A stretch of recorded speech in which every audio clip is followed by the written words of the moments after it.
আমরা আজকে ডাব্লিউবিসিএস 2021 সালের যে কোশ্চেনগুলো এসেছিল সেগুলো সলিউশন করব। এর আগে আমরা কি করেছি? 2023 করেছি, 2022 করেছি। আজকে 21 করব। এখানে ম্যাথ আর রিজনিং সলিউশন হবে। তো তোমাদের যাদের প্রিপারেশন খুবই ভালো তারা 2x স্পিড করে দেখে নেবে, অনেক কিছু শিখতে পারবে। আর যাদের মডারেট প্রিপারেশন তারা একটু ধৈর্য ধরে দেখে নেবা। তো প্রথম কোশ্চেনটা দেখব। একটা কথা বলে নিই, ক্লক রিলেটেড অঙ্ক কিন্তু প্রত্যেকটা শিফটে আমি যে 23 করালাম, 22 করালাম এবং 21 করাচ্ছি, প্রত্যেকটা শিফটে আসছে। তো ক্লকটা জাস্ট একবার দেখে নেব, কিছু নাই। ক্লকে আমাদের যেটা দেখার আছে মিরর ইমেজ, ওয়াটার ইমেজ, আর দুটো কাঁটার মধ্যে কোণ কত হয়, আর এই ক্লকের বেসিক ইনফরমেশন যেগুলো কয়েকটা আছে, বেসিক কনসেপ্ট। তো প্রথম কোশ্চেনটা দেখব, velocity of the ratio of our hand and minute hand of A clock. একটা ঘড়ির ঘন্টার কাঁটা, আওয়ার হ্যান্ড মানে ঘন্টার কাঁটা, এবং মিনিটের কাঁটার মধ্যে ভেলোসিটি জানতে চেয়েছে।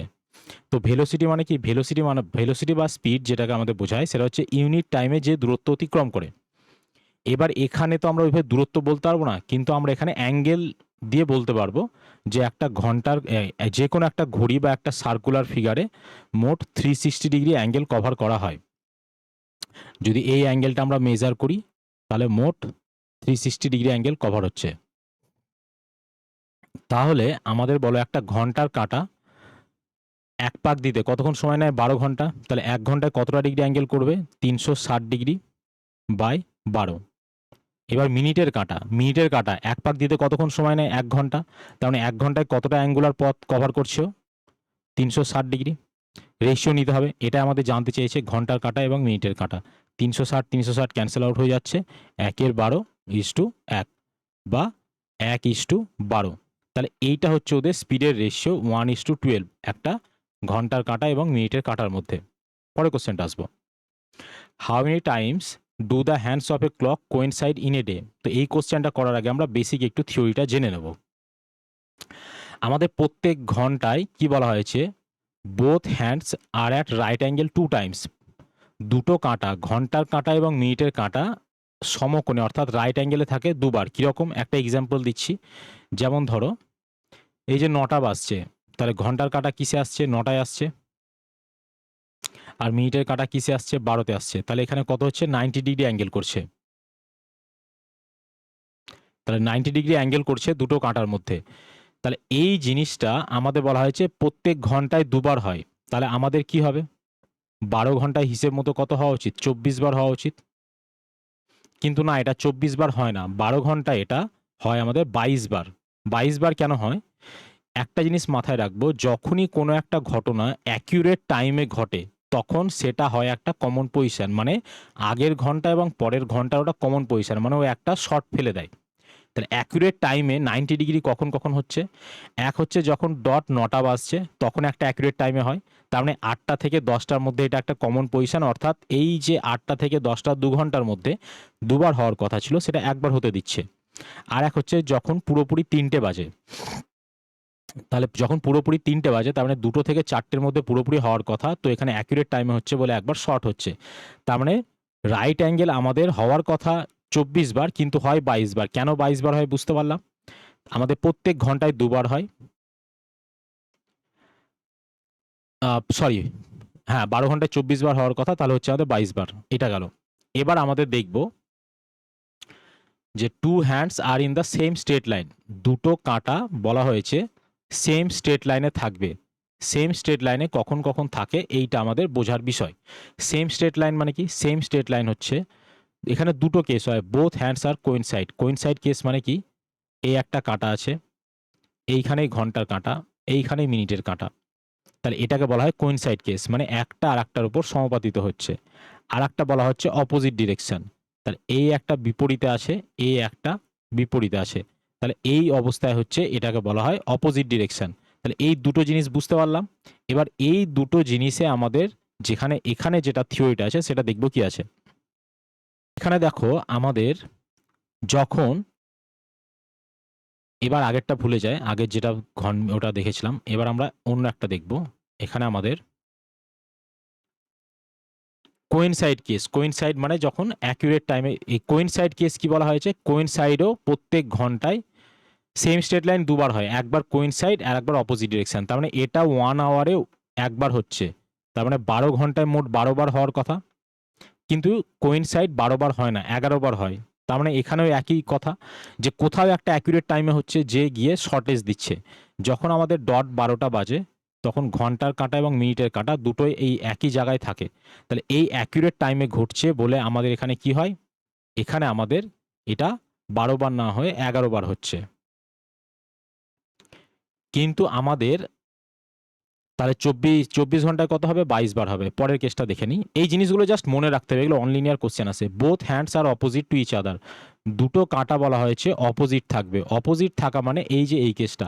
আচ্ছা, এখানে ওদের অ্যাঙ্গুলার গ্যাপ কত, দুটো কাঁটা যদি সমাপাতিত হয় তাহলে অ্যাঙ্গুলার গ্যাপ 0 ডিগ্রি, এবং মিনিটের গ্যাপ কত, 0 মিনিটের গ্যাপ থাকে ওদের মধ্যে।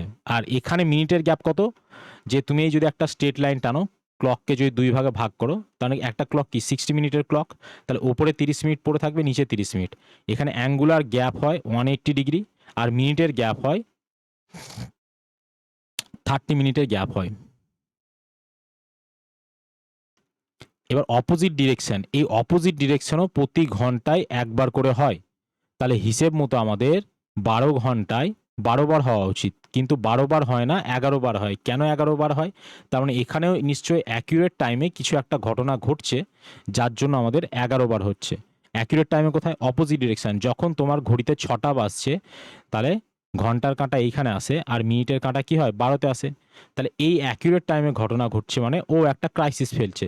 তার মানে আমাদের এখানে অপোজিট ডিরেকশনে 12 বার হয়। এবার তোমার এখানে কোশ্চেনটা আসতে পারে যে সেম স্ট্রেট লাইনে 12 ঘন্টায় কতবার হয়, প্রতি ঘন্টায় 2 বার। কিন্তু 12 ঘন্টায় আমাদের কি হয়, 24 বার না হয়ে 22 বার হবে। এবার মানে অ্যাকচুয়ালি দুটোকে অনেক সময় কম্বাইন করে বলে দেয়, যে কোইনসাইড না বলে সেম স্ট্রেট লাইন মানে দুটো জিনিস মাথায় রাখতে হবে, একটা কোইনসাইড কেস আর একটা অপোজিট কেস। অপোজিট কেস ঘন্টায় একবার, 12 ঘন্টায় 11 বার।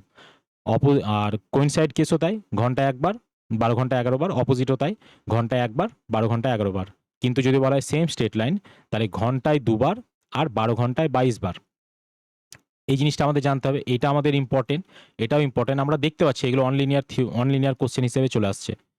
আর আমাদের 3 নাম্বার কোশ্চেনটা বলা হয়েছে, যদি ঘড়ির কাঁটা একই স্থান থেকে একসাথে চলতে শুরু করে তবে প্রতি 65.5 পর উভয় কাঁটা মিলিত হয়। তার মানে এই ঘড়ির কাঁটা যদি দুটোই এইখান থেকে ধরো যদি রান শুরু করে, তাহলে বলা হচ্ছে আবার 12তে এসে তো মিলবে না, আবার কিছুটা গিয়ে মিলবে। তার মানে এই যে একবার মিট করার পর সেকেন্ড টাইম মিট করতে ওদের টাইম লাগে 65.5 এটাও আমাদের জেনে রাখতে হবে। তাহলে এই বেসিক যে কোশ্চেনগুলো আছে এইগুলোর উপর কোশ্চেন আসে। ক্লকে আমি আর একটা জিনিস তোমাদের বলে দিই, ক্লকে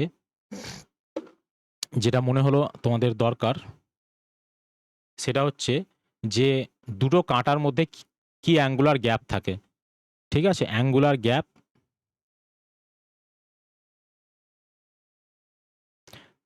ধরো তোমার কাছে আমাকে বলা হলো যে 2:30 বাজছে, তাহলে দুটো কাঁটার মধ্যে কোণ কত, এগুলো আমরা ক্যালকুলেট করতে বসবো না, আমরা সিম্পলি ফর্মুলাটা মনে রাখবো, যে এম ইন্টু এইচ ইন্টু 30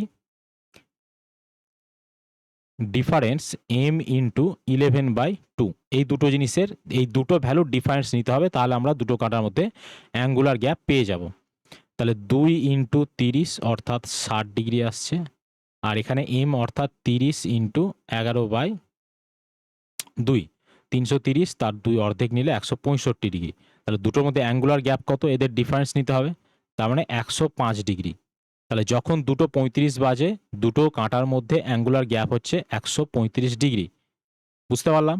চলো এবার পরে আসি। পরের কোশ্চেনটা হচ্ছে, এই ধরনের কোশ্চেনগুলো আমাদের খুব কম আসে কিন্তু অনেক সময় চলে আসে, বিশেষত মেন্সে মাঝে মধ্যে দেখতে পাওয়া যায়, প্রিলিমসে খুব কম আসে, কিন্তু তবুও আমাদের খুব সহজ। একবার দেখে নেব, বাইনারি থেকে ডেসিম্যালে কনভার্ট করতে বলেছে। সরি, ডেসিম্যালে নাম্বারটা দেওয়া আছে, এটাকে বলা হয়েছে বাইনারিতে কনভার্ট করো। তো বাইনারিতে কনভার্ট করতে গেলে কি করতে হবে, বাইনারি মানে ডেসিম্যাল থেকে বাইনারি কনভার্ট করার সব থেকে সহজ প্রসেস হচ্ছে, মানে একটাই প্রসেস, যে আমাদের 2 দিয়ে ভাগ বা গুণ, 2 দিয়ে ভাগ কখন আর 2 দিয়ে গুণ কখন সেটা আমরা দেখে নেব।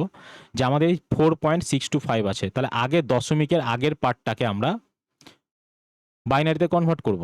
তাহলে 4 আছে, 4কে 2 দিয়ে ভাগ করো, রিমাইন্ডারগুলো লিখতে থাকবে। 4কে 2 দিয়ে ভাগ করলে কত হয়, ভাগফল 2, আর ভাগশেষ কত 1, এই 0, 2 দিয়ে মিলে যাচ্ছে ভাগ, 2 2 4, ভাগশেষ 0। তারপরে আবারও এই 2কে 2 দিয়ে ভাগ করো। আমাদের 2কে 2 দিয়ে ভাগ করলে ভাগ মিলে যায়।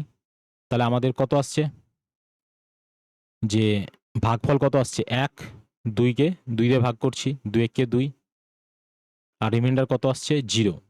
এরপর এই 1 তো আর ভাগ যায় না, ঠিক আছে। তাহলে আমাদের এখানে 4কে যদি তুমি এবার বাইনারিতে লিখতে যাও, তাহলে এখানে কাউন্টিংটা হবে অলওয়েজ নিচে থেকে ওপরের দিকে। তার মানে আমাদের 4 যেটা ডেসিম্যালে আছে সেটাকে বাইনারিতে কনভার্ট করতে গেলে 100 এই আসছে। কিন্তু আমাদের এই যে 0.625 আছে এটাকে এবার কনভার্ট করতে হবে। তাহলে আমি কি বলেছি শুরুতেই, যে আমাদের এই কনভার্সনে মাথায় রাখার বিষয়, হয় ভাগ করতে হয় নয় গুণ করতে হয়। তো আমাদের দশমিকের আগের পার্টগুলোকে ভাগ করতে হয়, আর দশমিকের পরের পার্টগুলোকে 2 দিয়ে গুণ করতে হয়। তাহলে 0.625 আছে, একে 2 দিয়ে গুণ করো, তাহলে কত আসবে 1250, 1.250। তাহলে এখানে আমাদের যে এই নন ডেসিমাল পার্ট, অর্থাৎ আমাদের ডেসিমালের আগে যেটা থাকছে সেইটা লিখতে থাকবো 1। তারপর তাহলে পরে কি থাকলো 0.25, একে আবার 2 দিয়ে গুণ করো, তাহলে কি আসছে 0.50। এই নন ডেসিমাল পার্টটাকে আবার লিখতে থাকবো 0। আবার এই 0.50 এটাকে আবার 2 দিয়ে গুণ করো, তাহলে কত আসছে 1.00। এই নন ডেসিমাল পার্টটাকে লিখতে থাকবো 1। এখানে 0 চলে এসছে, তার মানে আমাদের আর করার দরকার নাই। তাহলে আমাদের যদি 0.625কে আমরা বাইনারিতে কনভার্ট করি, তাহলে এখানে এবার রুলস হচ্ছে আমাদের ওপর থেকে লেখা। এখানে যেমন নিচে থেকে ওপরে যাওয়া ছিল, এখানে ওপর থেকে নিচে আসতে হবে। সহজ বিষয়, কনফিউশনের কোনো জায়গায় নেই, যে আমাদের নন ডেসিমাল পার্টে যা করব ডেসিমাল পার্টে তার উল্টো। নন ডেসিমাল পার্টে 2 দিয়ে ভাগ করছি, তাহলে ডেসিমাল পার্টে আমাদের 2 দিয়ে গুণ করতে হবে। নন ডেসিমাল পার্টে আমরা ভাগ করার পর নিচের দিক থেকে কাউন্ট করি, ডেসিমাল পার্টে গুণ করার পর ওপর দিক থেকে কাউন্ট করব। তাহলে আমাদের কি আসবে 101। তাহলে 4.625 আমাদের কত আসছে বাইনারিতে কনভার্ট করলে 100.101। কোথায় আছে 100? এই তো, অপশন সি হচ্ছে আমাদের অ্যান্সার।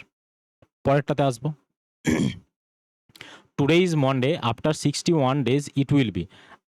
আজকের দিনটাকে বলা হচ্ছে মন্ডে, 61 ডে পরেটা কি হবে। তাহলে আমরা আগে দেখে নিই 61 ডের মধ্যে ওয়ার্ড ডে কতগুলো আছে। কারণ আমাদের যে কোনো ডেট থেকে, ধরো 3 তারিখ যদি বলা হয় মন্ডে, তাহলে এর পরের মন্ডে কি আসবে 3-এর সঙ্গে 7 যোগ করে দাও, তাহলে 10 তারিখ আসবে মন্ডে। তারপরের মন্ডে কত আসবে 7 যোগ করে দাও, তাহলে আবার 17 তারিখ আসবে মন্ডে। তার মানে আমরা 7-এর মাল্টিপলে যদি দেখতে যাই, এখানে ডাইরেক্ট বলতে পারতাম 7 8 56, তার মানে 56 নাম্বার দিনটাও মন্ডে আসবে। যেমন এখানে আমরা বলতে পারি 3 তারিখ যদি মন্ডে হয়, 7 2 14, তার মানে 17 তারিখ, এই 17 তারিখটাও মন্ডে আসবে। তো এখানে তুমি যদি ভাবো যে 7 দিয়ে ভাগ করব, তাতেও যা হবে 5টা অড ডে থাকছে, মানে মন্ডে প্লাস 5 ডে হবে। বা এখানে তোমার ডাইরেক্ট 61 মানে 56 প্লাস 5 এইভাবেও বলতে পারো।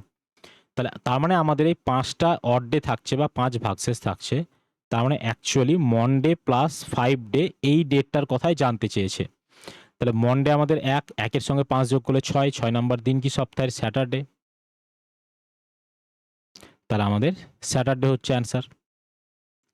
পরের কোশ্চেনটা, ratio of 6 inch to 4 feet will be. 6 ইঞ্চের সঙ্গে 4 ফিটের রেশিও জানতে চেয়েছে। আগে আমাদের 1 ফিটের সঙ্গে ইঞ্চের সম্পর্ক জানতে হবে। তাহলে 1 ফিট ইকুয়াল টু 12 ইঞ্চ। তাহলে আমাদের 6 ইঞ্চের সঙ্গে জানতে চেয়েছে 4 ফিট, অর্থাৎ 4 × 12। তাহলে আমাদের কত আসছে 1:8 আসছে রেশিও। এখানে মিসিং নাম্বার জানতে চেয়েছে, প্রথমে 1 আছে, 2 আছে, 8 আছে, 37, 101। তাহলে আমরা এখানে দেখব যেটা আমাদের কিভাবে করতে হবে।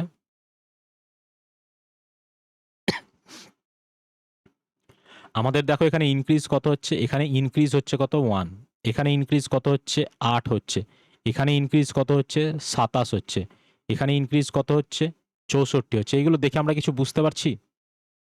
যদি আমরা ভালো করে অবজার্ভ করি, এটা 1-এর কিউব, তারপর 2-এর কিউব, 3-এর কিউব, 4-এর কিউব, তার মানে পরের ইনক্রিজটা কত হবে 5-এর কিউবে আসা উচিত, অর্থাৎ 125। তাহলে 101-এর সঙ্গে যদি 125 যোগ দিয়ে দাও, তাহলে 226 আসছে আমাদের, 226 অ্যান্সার। বলা হয়েছে school is related two student, স্কুলে কারা যায়? স্টুডেন্টরা। কি করতে? শিক্ষা লাভ করতে। তাহলে হসপিটাল, হসপিটালে কি হয়? চিকিৎসা হয়। তাহলে চিকিৎসা পেতে কে যায়? পেশেন্টরা যায়। চিকিৎসা দিতে কে যায়? সেটা নয়। এখানে যদি টিচার থাকতো তাহলে আমাদের ডক্টর মার্ক করতাম বা নার্স, ঠিক আছে? তাহলে আমাদের এখানে ডক্টর বা নার্স সেটা আমাদের দেখতে হতো মেল ফিমেলের মধ্যে, ডক্টরের মধ্যে মেল ফিমেল আছে। অ্যাকচুয়ালি সেরকম কিছু নেই, মেনলি ডক্টরই মার্ক হতো যদি এখানে টিচার থাকতো, যে স্কুলের টিচাররা শিক্ষা দেয় আর হসপিটালে ডাক্তাররা চিকিৎসা দেয়। কিন্তু আমাদের এখানে বলা হয় যে স্কুলের সঙ্গে স্টুডেন্টের সম্পর্ক, অ্যানালজির কোশ্চেন, যে স্কুলে শিক্ষাদান করা হয়, কারা শিক্ষা নিতে যায়? স্টুডেন্টরা। হসপিটালে চিকিৎসা করা হয়, কারা চিকিৎসা নিতে যায়? পেশেন্টরা। বলা হয়েছে Manoj can type 100 pages of a report in 10 hours and Bobby can do the same in 15 hours. They work together for 5 hours. তো বলা হয়েছে মনোজ বলা হয়েছে 10 ঘন্টায় একটা কাজ করে, আর বলা হয়েছে ববি 15 ঘন্টায় ওই একই কাজ করে 100 পেজের লেখা। এই 100 পেজটা এখন ভুলে যাও। বেশ, চলো দেখি আগে কি আছে। They work together for 5 hours, তারা একসঙ্গে 5 ঘন্টা কাজ করলো। তার মানে কিছু একটা কাজ পড়ে থাকবে। The remaining work was completed by Lucy in 2 hours, বলছে অবশিষ্ট কাজ লুসি 2 ঘন্টায় করে। তাহলে হচ্ছে ওরা যদি 2400 টাকা পায় পুরো কাজের জন্য, তাহলে লুসি কত টাকা পাবে? এটা আমাদের কোশ্চেন। তাহলে আমাদের দেখতে হবে লুসি কতটা কাজ করেছে, সেইটা আমরা দেখতে পেলেই হবে। তাহলে আমাদের মনোজ কি করছে? 10 ঘন্টায় একটা কাজ করে, ববি একটা কাজ করে 15 ঘন্টায়। তাহলে আমাদের কি আসছে? Total work 30। এই জন্য বলেছিলাম যে আমাদের এই 100 পেজ দরকারই নাই, টোটাল 30 ইউনিট হচ্ছে ওয়ার্ক। তাহলে এর এফিসিয়েন্সি কত আসছে? 3, এর এফিসিয়েন্সি আসছে 2। তাহলে মনোজ আর ববি 5 ঘন্টায় কত কাজ করে? 3 + 2, ওদের মোট এফিসিয়েন্সি ইন্টু 5, অর্থাৎ 25 ইউনিট কাজ করে। এবার বলা হয়েছে লুসি 2 ঘন্টায় কাজ করে, লুসি পার ঘন্টায় কত টাকা পায় সেসব কিছু জানতে চাইনি, লুসি কত টাকা পায়। তাহলে লুসি কাজ করে কত? 5 ইউনিট কাজ করে। কত ইউনিটের মধ্যে? 30 ইউনিটের মধ্যে, কারণ 30 - 25 করলে 5 আসছে, আমরা দেখতেই পাচ্ছি। তাই 5 ইউনিটের টাকা পাবে, ও যেমন কাজ করবে তেমন টাকা পাবে, এরকম নয় যে অল্প কাজ করে বেশি টাকা পাবে। তাহলে 5 ইউনিটের টাকা পাবে 30 ইউনিটের মধ্যে। টোটাল কত টাকা দেওয়া হচ্ছে? 2400 টাকা দেওয়া হচ্ছে। তাহলে আমাদের এই আসছে 3 × 8 = 24, 5 × 8 = 40, 40 রিলেটেড অ্যান্সার। 400 এখানে আছে। A train is 150 metre long, it is running at a speed of 41 km/h. A man is running 11 km/h in the same direction as the train. What time will it pass the man? একটা train একটা ম্যানকে pass করা মানে কি? নিজের দূরত্ব pass করা। তার মানে ওই যে বলা হয়েছে কত সময় নেবে, তো সেই সময়ে অ্যাকচুয়ালি ট্রেনটা নিজের দূরত্বই পার হবে। তাহলে আমরা distance equal to speed into টাইমে ডিস্ট্যান্সটা পাচ্ছি 150 মিটার। এরপর আসবো, বলা হয়েছে ট্রেনের স্পিড 41 km/h আর ম্যানের স্পিড 11 km/h। ওরা যাচ্ছে কোন দিকে? Same direction. অপোজিট ডিরেকশন হলে স্পিড কি হয়? যোগ হয়। সেম ডিরেকশন হলে স্পিড কি হয়? বিয়োগ হয়। তাহলে 41 থেকে 11 বাদ দিলে 30 km/h। এটা কি আছে? মিটারে আছে, এটা km/h। তাহলে km/h থেকে একে মিটার/সেকেন্ডে কনভার্ট করতে হবে।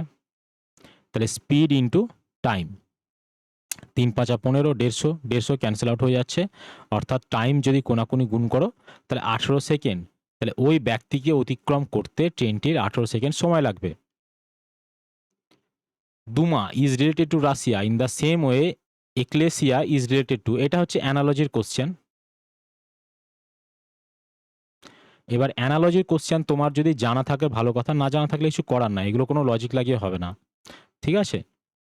তাহলে দুমা বলা হচ্ছে রাশিয়ার সঙ্গে রিলেটেড হয়, তাহলে এক্লেসিয়াটা কার সঙ্গে রিলেটেড? যেমন তুমি এখানে ভুটান আফগানিস্তান বাদ দিয়ে দিতে পারো, তোমার কনফিউশন এই দুটোর মধ্যে আসতে পারে যে দুমাটা অ্যাকচুয়ালি রাশিয়ার পার্লামেন্টের নাম, তাহলে এক্লেসিয়াটা কোথাকার পার্লামেন্ট? এটা হচ্ছে গ্রিসের পার্লামেন্ট, এনসিয়েন্ট পার্লামেন্ট, মানে এনসিয়েন্ট গ্রিসের। তাহলে এটা হচ্ছে আমাদের গ্রিসের পার্লামেন্ট, ব্যাস আর কিছু নয়। A building which is 64 feet high cast a shadow of length 96 feet, the height of telephone tower which cast a shadow of 180 feet. বলা হয়েছে একটা 64 ফিট লম্বা টাওয়ার আছে যার শ্যাডো হয় 96 ফিট। বলা হয়েছে একটা টেলিফোন টাওয়ারের হাইট জানতে চেয়েছে যার শ্যাডো তোমার কত দেওয়া আছে? 180। মানে এখানে ইনডিরেক্টলি একই সময়ে সূর্য যে সময় আছে সেই সময়ে এ একটা 64 ফিট বিল্ডিং আছে, এ শ্যাডো দিচ্ছে তোমাকে 96 ফিটের। তো বলা হচ্ছে তোমার কাছে ঠিক এরকম একটা শ্যাডো আছে 180 ফিটের, তাহলে ওই বিল্ডিংটার হাইট কত আমাদের জানতে চেয়েছে। তাহলে আমাদের এখানে দেখো, এইখানে যেমন হাইট সেই রকমই শ্যাডো দেবে, এখানেও তাই, যেমন হাইট সেই রকমই শ্যাডো দেবে। এই কথাটা মানে কি বোঝাতে চাইছি, অ্যাকচুয়ালি ওদের রেশিও সমান হবে, যে ওর হাইটের সঙ্গে ওর শ্যাডো রেশিও যা হবে, এখানেও ওইটার হাইটের সঙ্গে ওর শ্যাডো রেশিও সেম আসবে। তাহলে এবার দেখো এখানে আমরা কাটাকাটি করব। তাহলে 16 দিয়ে কাটলে 400 লং 64, 600 লং 96, 6 দিয়ে যদি কাটো তাহলে 30। তাহলে এক্সের ভ্যালু আমাদের কত আসছে, 4 3 12, 120। 120 ফিট হবে অ্যাকচুয়ালি ওই টেলিফোন টাওয়ারের হাইট। এবার দেখো, Mohan take 6 hour to do a job. Mohan 6 ঘন্টা সময় নেয় একটা কাজ করার জন্য। লালটু কি করে, 10 ঘন্টা সময় নেয় ওই একই কাজ করার জন্য। ওরা একসঙ্গে কত সময় নেবে? এগুলো তো খুবই সহজ, তাই না? তাহলে আমাদের কি আসছে, মোহন বলা হয়েছে 6, লালটু বলা হয়েছে 10, 30, এর হচ্ছে এফিসিয়েন্সি 5, এর এফিসিয়েন্সি 3। তাহলে টাইম কত লাগবে, টোটাল ওয়ার্ক 30, ওখানে মোহন আর লালটুর এফিসিয়েন্সি 8 দিয়ে ভাগ করে দিতে হবে। বুঝতে পেরেছি? তাহলে আমাদের যদি এখানে কাটো, 2 দিয়ে কাটো 4, 2 দিয়ে কাটো 15, অর্থাৎ 15/4 বা 4 3 12, 3 4, 3 15 3 4। এবার এই ধরনের জিনিসগুলো অনেকে ডাইরেক্ট ফর্মুলা মুখস্থ করে। ডাইরেক্ট ফর্মুলা কি মুখস্থ করে, যে ওদের টাইমের গুণফল বা ওদের টাইমের যোগফল। তুমি ফর্মুলা মুখস্থ করলেও করতে পারো, না করলেও করতে পারো, কিছু যায় আসে না, ঠিক আছে? Today is Thursday, the day after 59 day will be. তাহলে বলা হচ্ছে আজকে থার্সডে বলা হয়েছে, তাহলে আজ থেকে যদি 59 দিন পর দেখতে যাই তাহলে কত দিন আসবে এটা আমাদের জানতে চেয়েছে। তাহলে আবারও 7-এর মাল্টিপল আগে ব্রেক করে নাও, 59কে 7 8 56 প্লাস 3। 56 কোনো রোল প্লে করবে না, কারণ 7 বা 7-এর মাল্টিপল যোগ করলে সেম ডেট থাকে। তার মানে আমাদের অ্যাকচুয়ালি থার্সডে প্লাস 3 দিন জানতে চেয়েছে। তাহলে থার্সডে, তারপর ফ্রাইডে, স্যাটারডে, সানডে। তাহলে 3 দিন যোগ করলে আমাদের কি আসছে, সানডে আসছে। কোথায় গেল সানডে? পরের কোশ্চেনটা দেখো, 7 77 140, এখানে সেম জিনিস কোথায় আছে? প্রথমবার কি হয়েছে, 11 দিয়ে গুণ হয়েছে। তাহলে 11 দিয়ে গুণ হয়েছে এখানে, না। 11 দিয়ে গুণ হয়েছে, হ্যাঁ। 11 দিয়ে গুণ হয়েছে, না। 11 দিয়ে গুণ হয়েছে, না। তারপরে দেখো 7-এর সঙ্গে কি হয়েছে, 20-র গুণ হয়েছে। এখানে দেখো 6-এর সঙ্গে 20-র গুণ হয়েছে, হ্যাঁ, অপশন বি অ্যান্সার। দেখো আমাদের পরেরটাতে বলা হয়েছে 8 3 2, এইটা আমাদের দেখব কিভাবে হচ্ছে। এটা যদি দেখো, প্রথমে 2 আছে, তারপর 3 আছে, তারপর 8 আছে। 2-এর যদি স্কোয়ার করো 4 -1, আর এখানে 3-এর যদি স্কোয়ার করো -1। তাহলে এখানে আমাদের ঠিক সেম একই জিনিস করব। 6-এর স্কোয়ার করো 36 -1, এখানে 35 নাই। 5-এর স্কোয়ার করো, 5-এর স্কোয়ার করলে কত হয় আমাদের, 25 -1 24, এটা পসিবল। 3-এর স্কোয়ার করো করলে কত হয়, 9 -1 8, পসিবল। 5-এর স্কোয়ার করো 25, এটা পসিবল নয়। এরপরে কি বলা হয়েছে, তারপরে আমরা দেখেছি আবার এখানে 3-এর স্কোয়ার -1 করেছি। 24-এর স্কোয়ার করো, 24-এর স্কোয়ার করলে 576, তাহলে এখানে আমাদের এটা আসছে না। 8-এর স্কোয়ার করো 64, 64 -1 63, তাহলে এটা আমাদের হচ্ছে। পরেরটা দেখবো, এখানে বলা হয়েছে 32 19 8, পরেরটা কি জানতে চেয়েছে। আগে দেখে নাও তাহলে ডিক্রিজটা কি হচ্ছে, যেহেতু ডিক্রিজিং সিরিজ। তাহলে 32 থেকে 19 যদি বাদ দাও তাহলে কত আসছে, 13 আসছে। 19 থেকে যদি 8 বাদ দাও কত আসছে, 11 আসছে। তাহলে এখানে কি মনে হতে পারে, যে আমরা 9 বাদ দেবো, -1 অপশানে আছে, নেই। তার মানে আমাদের এই অড নাম্বারে যায়নি সিরিজটা অ্যাকচুয়ালি। তাহলে দেখো আমাদের এখানে 11-র, এখানে কি 13 প্রাইম নাম্বার, 11 কি প্রাইম নাম্বার, 11 থেকে ছোট প্রাইম নাম্বার কি আছে, 7 আছে। তাহলে 8 - 7 করলে কত আসবে, 1 আসছে। 1 অপশানে আছে, আছে। 480 students out of 1500 are enrolled in NCC. What percent of students are not there in NCC? বলা যায় 480 জন 150 জনের মধ্যে এনসিসিতে আছে, কতজন এনসিসিতে নাই। তাহলে তুমি সিম্পলি এটা করে নিতে পারো যে কতজন এনসিসিতে নাই তার সংখ্যা বার করে নিতে পারো। দিয়ে সেটা ক্যালকুলেট করতে পারো। আমি বলছি এইসব করার দরকার নাই, আগে দেখে নাও এনসিসিতে আছে তাদের পার্সেন্টেজ কত। 480/1500 ইন্টু 100, দুটো জিরো ক্যান্সেল আউট হচ্ছে। একে যদি 3 দিয়ে কাটি, 3 ষোলো 48, 3 পাঁচা 15, একে যদি 5 দিয়ে কাটি তাহলে 32। তাহলে 32% ছেলে আমাদের কি করে, এনসিসি করে। তাহলে এনসিসি করে না তার সংখ্যা কত, 100 - 32, অর্থাৎ 68% ছেলে এনসিসি করে না। আর এখানে যেটা বলছিলাম ওটা কিছু না, তুমি এখানে 1500 থেকে বাদ দেবে, কত আছে 480, তাহলে আমাদের কত আসছে 1020 আসছে। এই 1020 1500 কত পার্সেন্ট বার করবে, একই বিষয়। এখানে ক্যালকুলেশনটা বেশি বড় হবে, কম্পারেটিভলি বড় এর থেকে, তার জন্য আমরা ওটা যাইনি। দেখো এই কোশ্চেনটা কি বলেছে, খুব ভালো একটা question. A ladder is kept against a wall, মানে তোমার এই একটা ওয়াল আছে, দিয়ে বলা হয়েছে এই ওয়ালের এগেনস্টে একটা ল্যাডার অর্থাৎ একটা মই আমাদের খাড়া করা আছে। ঠিক আছে, এইরকমভাবে একটা মই আমাদের দেওয়া আছে। ঠিক আছে,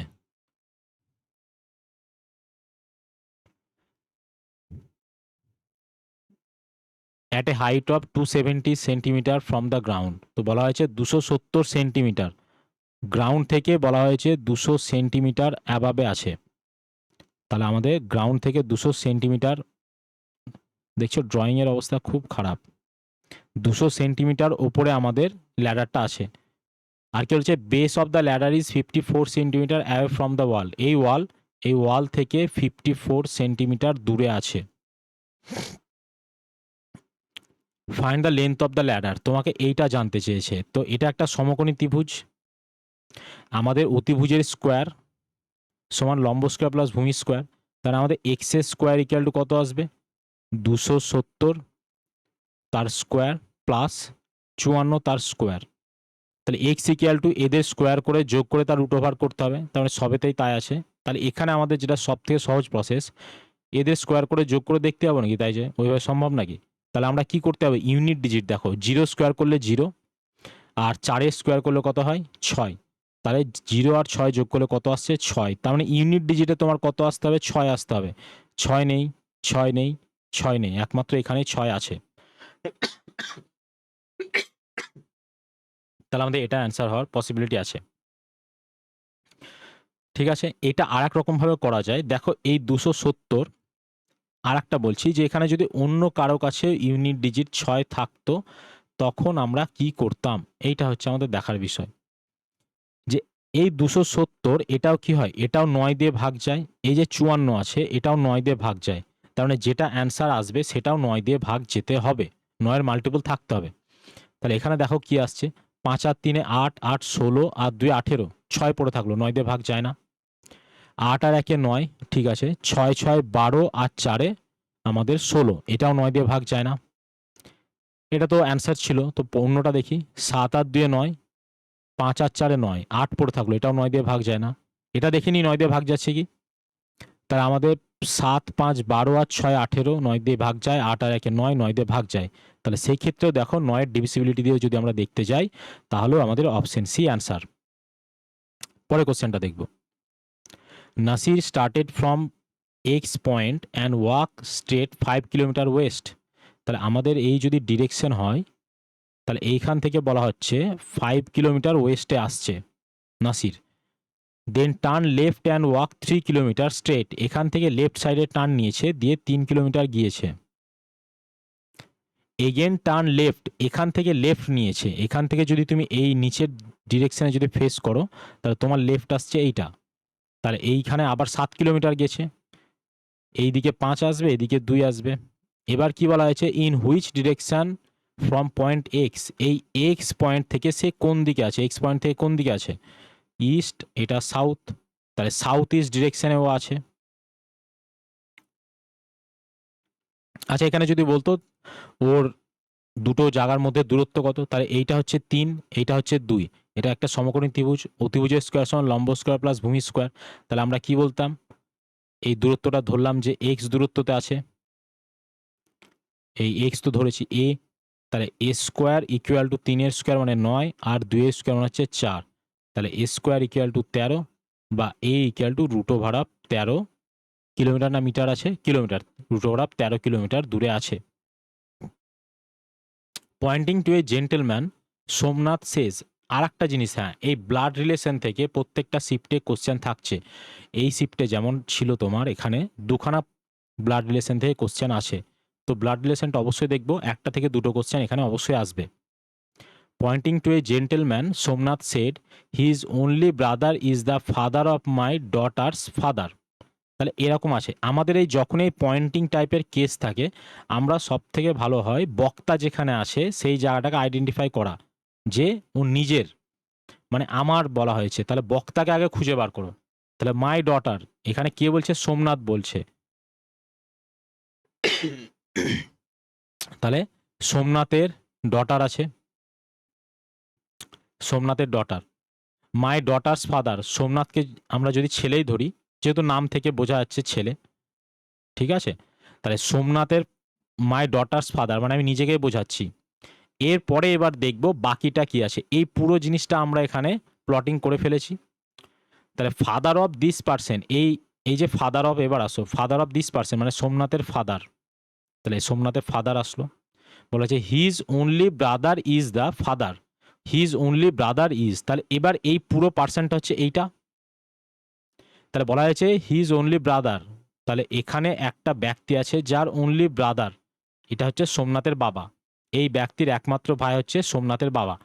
এবার বলা আছে how this gentleman related to Somnath, এই জেন্টেলম্যানটা সোমনাথের কে হয়? এখানে কোশ্চেনটা বোঝার আছে, হাউ দিস জেন্টেলম্যান রিলেটেড, আর একটা যদি কোশ্চেনটা বলে how Somnath related. How gentleman related মানে হচ্ছে জেন্টেলম্যানটা কে হয় টু সোমনাথ, মানে সোমনাথের।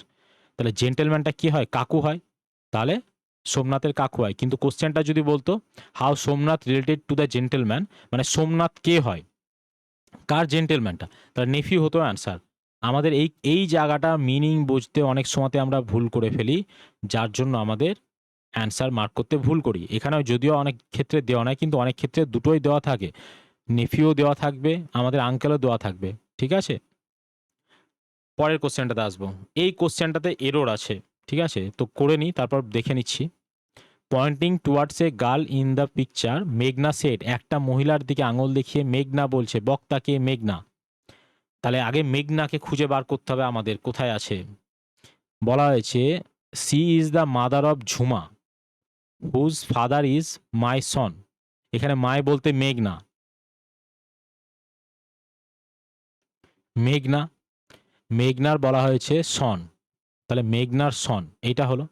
বলা হয়েছে C is the mother of Jhuma whose father, বলা হয়েছে ঝুমার একজন মা, যার হুজ ফাদার বলতে এখানে ঝুমার পিতা বলা হয়েছে।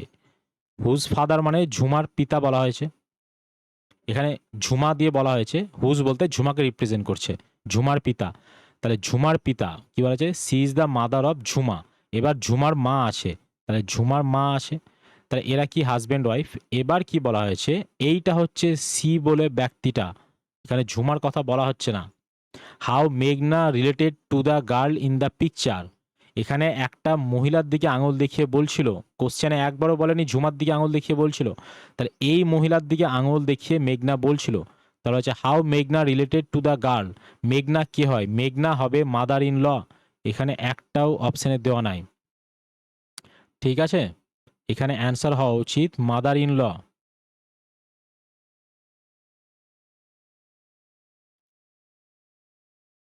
মহা লিখছি,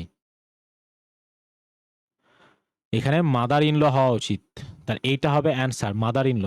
কিন্তু এখানে আমাদের যেটা, এরা যেটা অ্যান্সার নিচ্ছে গ্র্যান্ড মাদার, গ্র্যান্ড মাদারটা হচ্ছে ঝুমার, ঝুমার গ্র্যান্ড মাদার হচ্ছে মেঘনা, যে মহিলাটার দিকে আঙুল দেখাচ্ছিল তার শাশুড়ি। পরে কোশ্চেনটাতে আসবো। এগুলো স্টেটমেন্ট কনক্লুশনের মতো জিনিস, এগুলো কিচ্ছু না, আমাদের শুধু সেন্সটা বুঝতে হবে, প্রপার প্রপার আমাদের অ্যানালাইসিস করতে হবে, তাহলে হয়ে যাবে। অ্যানালাইসিসটা ঠিক হচ্ছে স্টেটমেন্ট আর্গুমেন্ট বা স্টেটমেন্ট কনক্লুশনের ভেন ডায়াগ্রাম ছাড়া অন্য যেটা থাকে আর একটা, সেই ধরনের। বলা হয়েছে exclude proposition, exclusive proposition which of the following option is correct, এরকম টাইপের। If a person is rich he has lot of influence, বলা হয়েছে যদি একটা পার্সন রিচ হয় তাহলে ওর অনেক ইনফ্লুয়েন্স থাকবে। কারণ আমরা কি বলতে পারি, ধনী মানুষের ইনফ্লুয়েন্স আছে, বা যে ধনী তারই ইনফ্লুয়েন্স থাকবে।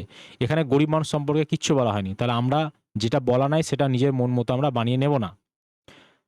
আলোক has lot of influence so he is rich. Alok has lot of influence so he is rich. বলা হচ্ছে আলোকের অনেক ইনফ্লুয়েন্স আছে সেই জন্য সে গরিব। আমাদের কোথাও বলা ছিল যে ইনফ্লুয়েন্স থাকা মানে সে গরিব, এই ইনফ্লুয়েন্স থাকা মানে রিচ? আমাদের বলা হয়েছিল ধনী বলে তার ইনফ্লুয়েন্স আছে, ইনফ্লুয়েন্স আছে বলে ধনী নয়, ধনী বলে ইনফ্লুয়েন্স আছে। তাহলে বলা হয়েছে আলোকের ইনফ্লুয়েন্স আছে, তাহলে আমরা তাকে ধনী বলতে পারি না, একদমই নয়, উল্টোটা বলা হচ্ছে। If a person is not rich, আমাদের স্টেটমেন্ট কোথাও এখানে কি নেগেটিভ সেন্সে কিছু বলা হয়েছিল? সব পজিটিভ সেন্সে। তাহলে তুমি এখানে not a rich, he does not have lot of influence, এরকম নেগেটিভ সেন্সেই বা যাবো কেন? যাওয়ার দরকার নাই। Tapas is rich so he has a lot of influence. If a পার্সনের জায়গায় তুমি এখানে তাপসকে বসাও, এ পার্সনের জায়গায় এখানে তুমি তাপসকে ইমাজিন করো, যেখানে তাপসকে বলা হয়েছে Tapas is rich, he has lot of influence, একদম পারফেক্টলি ম্যাচ করছে, যাকে বলা হয় খাপে খাপ। Poor people can not have influence, এখানে আমাদের গরিব মানুষ সম্পর্কে কোনো কথাই বলা হয়নি, ঠিক আছে? এখানে যা বলা হয়েছে ধনী ব্যক্তিদের সম্পর্কেই বলা হয়েছে, তাই আমাদের এটা নিয়ে ভাবার দরকার নেই। পরেরটাতে আসো, পরেরটাও একই জিনিস, কি বলা আছে? All students are not genius, সমস্ত স্টুডেন্ট জিনিয়াস নয়। এবার দেখবো আমরা কি কি আছে। Every student is not genius, সমস্ত স্টুডেন্ট জিনিয়াস নয়, এটা একটা দেওয়া আছে। Many students are not genius, অনেক স্টুডেন্ট জিনিয়াস নয়, এটা একটা দেওয়া আছে। মেনি স্টুডেন্টস আর জিনিয়াস, অনেক স্টুডেন্ট জিনিয়াস, আমাদের এখানে কোন সেন্সে বলছে আর এখানে কোন সেন্সে বলছে, ঠিক আছে? এটা তো প্রথমেই ক্যান্সেল করে দেবো। Every non student is a genius, এখানে নন স্টুডেন্ট সম্পর্কে কোনো কথাই বলা হয়নি, every non student is a genius কোথায়, কি করে? তাহলে আমাদের প্রবলেম হচ্ছে এই এ আর বি এর মধ্যে problem, every student is not genius are many students are not genius, এই দুটোর মধ্যে। এখানে বলা হয়েছে এভরি স্টুডেন্ট, প্রত্যেকটা স্টুডেন্টস বলা হয়েছে জিনিয়াস নয়। এখানে বলা হয়েছিল সমস্ত students are genius are not genius, ঠিক আছে? সমস্ত ছাত্র প্রতিভাবান নয়, তার মানে একবারও বলেনি all the students are not genius, ঠিক আছে? সমস্ত ছাত্র প্রতিভাবান নয়, তার মানে কিছু ছাত্র প্রতিভাবান নয়। Many students are not genius, এইটা আনসার, ঠিক আছে? পরেরটা দেখো কি আছে। মেনি স্মোকার্স গেট ক্যান্সার, অনেক স্মোকারদের ক্যান্সার হয়, তার মানে যেই স্মোকার তার ক্যান্সার হবে তা কিন্তু বলা হয়নি। মেনি স্মোকার মানে অনেক স্মোকারদের, প্রত্যেক স্মোকার নয়, এভরি স্মোকার বলা হয়নি, ঠিক আছে? বেশ, আমরা দেখে নিই কী কী দেওয়া আছে আমাদের। ক্যান্সার পেশেন্টস আর স্মোকার্স, বলা হয়েছে ক্যান্সার পেশেন্টস আর স্মোকার্স মনে হচ্ছে যারই ক্যান্সার হয় সেই স্মোক করে, এটা কখনোই নয়, এখানে তাই বলা ছিল। এখানে বলা ছিল মেনি স্মোকার্স গেট ক্যান্সার। তারপরটা দেখো, মোস্ট স্মোকার্স গেট ক্যান্সার, বেশিরভাগ স্মোকারের ক্যান্সার হয়, এটা মনে হচ্ছে একটু পসিবিলিটি হতে পারে। Smoking may lead to cancer, বলা হচ্ছে স্মোকিং ক্যান্সারের কারণ হয়ে দাঁড়ায়, বা ক্যান্সারের পথে তোমাকে ঠেলে দেয়, এরকম টাইপের। তাহলে এটা পসিবল তো একটু আধটু ছিল, কিন্তু এটা অনেক বেশি পসিবল, মানে অনেক বেশি ভালো লাগছে, এটার সঙ্গে ম্যাচ করাচ্ছে। Smoking is injurious to health, এটা কোনো সিগারেটের প্যাকেট নাকি যে আমি একটা ইনস্ট্রাকশন দিয়ে রেখে দিলাম smoking is injurious to health, এটা ঠিক কথাই, কিন্তু এখানে এইটার সঙ্গে কোনো রকমভাবেই যাচ্ছে না। তাহলে আমাদের কনফিউশন হচ্ছে বি আর সি এর মধ্যে যে কোনটা হবে। এবার একটু ভালো করে অ্যানালাইসিস দেখো। মোস্ট স্মোকার্স গেট ক্যান্সার, বেশিরভাগ স্মোকার বলা হচ্ছে ক্যান্সার হয়। মেনি স্মোকার্স গেট ক্যান্সার, বলা হয়েছে অনেক ধূমপানীদের ক্যান্সার হয়, বেশিরভাগ ধূমপানীদের নয়, অনেকেরই হয় যে সমস্ত লোক ধূমপান করে। Smoking may lead to cancer, এখান থেকে তুমি কি বলতে পারো যে স্মোকিং মে তো ধূমপান ক্যান্সারের দিকে তোমাকে ঠেলে দেয়, তাহলে এইটা হচ্ছে আমাদের অ্যান্সার। পরেরটাতে দেখো, এইগুলো আমাদের আসছে, এগুলো 2021-এ এসেছিল, ঠিক আছে? এই জিনিসগুলো খুব কঠিন নয়, জিনিসগুলো একটু তোমাকে প্র্যাকটিস করতে হবে, লজিকটা ভালো করে বুঝতে হবে। দেখো, should the number of holidays of government employees B reduced, বলা হয়েছে সরকারি কর্মচারীদের ছুটি কি কমিয়ে দেওয়া উচিত? সরকারি কর্মচারীদের ছুটি কি কমিয়ে দেওয়া উচিত? যদি এরকম হয় তাহলে তো আর কি বলবো, তাহলে আর কোনো ডিপার্টমেন্ট চলবে না। তো আমাদের ওইভাবে, যাই হোক এখানে কোন এতে আসবো, কি কি দেওয়া আছে আর্গুমেন্টে দেখবো কি কি আছে। ইয়েস বলছে হ্যাঁ কমিয়ে দেওয়া উচিত। কেন? আর government employees are having the maximum number of holidays among the countries of the world. আমাদের দেশের সরকারি কর্মচারীদের সব থেকে বেশি ছুটি পেয়ে থাকে পৃথিবীর অন্যান্য দেশের তুলনায়। কোথায় অন্যান্য দেশের সঙ্গে কম্প্যারিজন হচ্ছে? এখানে একটা জিনিস বলা হয়েছে তোমাকে, তার এতে আর্গুমেন্ট দিতে বলা হয়েছে। অন্য দেশে যদি এই হয় তাহলে তাই করতে হবে আমাদের। অন্য দেশে যদি, যেমন আমরা ইউএসএ দেখতে যাই, ইউএসএ সব দেশের উপর ট্যারিফ লাগাচ্ছে, আমরাও কি সব দেশের উপর ট্যারিফ লাগাতে থাকবো? বা ইউএসএ অন্য দেশে ওয়াইল্ড রিজার্ভ দেশগুলোর উপর অ্যাটাক করছে, আমরাও কি তাই করতে বসে থাকবো? বা আমাদের প্রতিবেশী দেশ পাকিস্তান, সেখানে বম বাঁধছে, আমরাও কি বম বাঁধতে শুরু করবো? তার মানে অন্য দেশ কিছু একটা করছে মানে আমাদের করতে হবে তা কিন্তু নয়। অন্য দেশ করছে, ভালো কথা, সেটা তাদের মনে হচ্ছে তাদের জন্য ভালো। আমরা যেটা করব সেটা যদি আমাদের দেশের জন্য ভালো হয় আমরা করব। পরেরটা দেখো, yes it is a sign of British legacy which should be carry forward. British লিগেসির সঙ্গে আমাদের সম্পর্কে, ব্রিটিশ লিগেসি যদি হয়ে থাকে সেটা যদি আমাদের দেশের জন্য যদি ভালো হয় তাহলে আমরা কেন চালাবো না? আর যদি খারাপ হয় তাহলে আমরা চালাবো না। যেমন আমাদের রাস্তায় দেখতে পাই মাইলস্টোন বসানো আছে, মাইলস্টোন তো ব্রিটিশরা বসিয়ে রেখেছিল, তো সেই মাইলস্টোন বসানোটাই খারাপ ছিল? যারা সাইকেল চালিয়ে যাচ্ছে, যাদের স্পিডোমিটার নেই, তাহলে তারা কি করে বুঝবে কত কিলোমিটার আসলাম বা কিছু? তো একটা জিনিস যদি ভালো হয় তাহলে সেটাকে আমরা কেনই বা মুছতে যাব? ঠিক আছে, যদি সেটা ভালো হয় তাহলে ধীরে ধীরে অটোমেটিক অপসারণ হয়ে যাবে। তো ব্রিটিশরা করেছিল বলেই যে সেটাকে আমাদের রিজেক্ট করতে হবে তার কোনো মানে নেই। তারপরে দেখো কি আছে, yes it will speed up work and all pending jobs can be completed well in time. বলা হচ্ছে এটা কাজের গতি বাড়াবে। বলা হয়েছে সমস্ত কাজ, পেন্ডিং কাজ যা আছে তা কমিয়ে দেবে। এটা কিরকম একটা হাস্যকর হলো না? যে তোমার বলা হচ্ছে যে ছুটি কমিয়ে দেবে এবং কর্মচারীরা তাহলে খুব ভালোভাবে কাজ করবে এবং কাজ সব পেন্ডিং কাজ হয়ে যাবে। তাই কি হয়? এফিসিয়েন্সির সঙ্গে ছুটির কোনো সম্পর্ক নাই। যদি কাজ যেটুকু সময় থাকে তার মধ্যে যদি কাজ করার থাকে, তার মধ্যে সে যদি এফিসিয়েন্ট ওয়ার্কার হয় তাহলে সে কাজ কমপ্লিট করে দেবে। আর যদি ইনএফিসিয়েন্ট ওয়ার্কার হয়, সপ্তাহে ৫ দিন কেন সপ্তাহে ৭ দিন কেন, ওকে রোজ যদি বলা হয় ৩৬৫ দিনে ৩৬০ দিন কাজ করো, তাতেও সে কাজ করবে না। সে ফাঁকি মারা থাকলে অফিসে বসে বসেই ফাঁকি মারবে। তো আমরা এইভাবে এটা বলতে পারি না যে ছুটি কমিয়ে দেওয়া হলেই সব কাজ শেষ হয়ে যাবে। তারপর কি বলা আছে, no employees must be given ample spare time with family. বলা হচ্ছে যে না না, ছুটি কমালে হবে না, তার পরিবারের সঙ্গে তাকে সময় কাটাতে দিতে হবে। দেখো তোমার এখানে একটা গভর্নমেন্টের যে এমপ্লয়ীদের কাজ সম্পর্কে রিলেটেড একটা জিনিস বলা হচ্ছে, তুমি এখানে পার্সোনাল ইমোশন নিয়ে চলে আসছো। পার্সোনাল ইমোশন যদি নিয়ে চলে আসো, আমাদের কর্মক্ষেত্রে পার্সোনাল ইমোশন আর কর্মক্ষেত্র দুটোকে গুলিয়ে ফেললে হবে না, ঠিক আছে? তো এখানে এরকম কোনো কিছুই ম্যাচ করছে না। তাহলে none of these are strong, naan is strong, এটা হচ্ছে আমাদের অ্যান্সার। পরটা দেখো, should seniority B the only criterion for the promotion. বলা হচ্ছে যে সিনিয়রিটি মানে কে কত সিনিয়র সেটাই কি একমাত্র ক্রাইটেরিয়া হওয়া উচিত, শর্ত হওয়া উচিত প্রমোশনের জন্য? তাহলে দেখে নেবো আর্গুমেন্ট কী কী আছে। No, it would be an injustice to those junior who are deserving and suitable for promotion than their senior।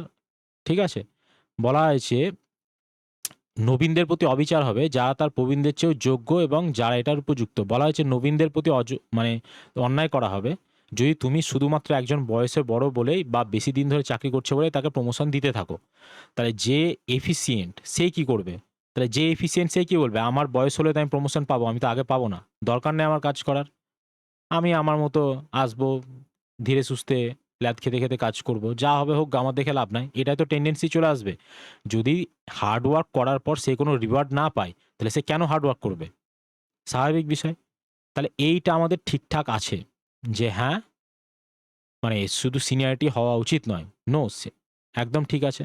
আর কি বলা হয়েছে, হ্যাঁ সেটাই হওয়া উচিত, নইলে সিনিয়র এমপ্লয়িরা মানে হিউমিলিয়েটেড ফিল করবে, তাদের খারাপ লাগবে, অস্বস্তিতে লাগবে।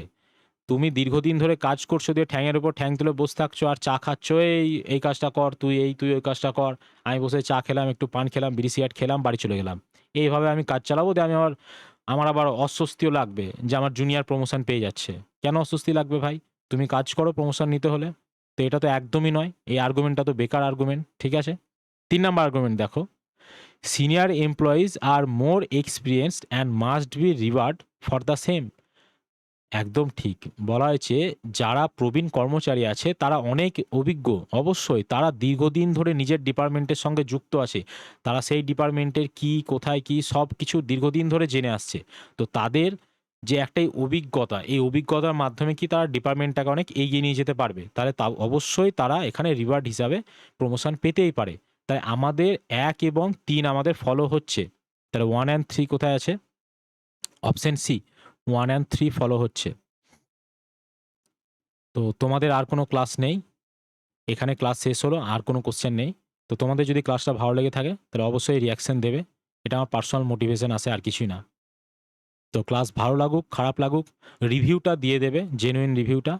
আমি অবশ্যই চেষ্টা করব তোমাদের আরও ভালোভাবে সব কিছু দেওয়ার।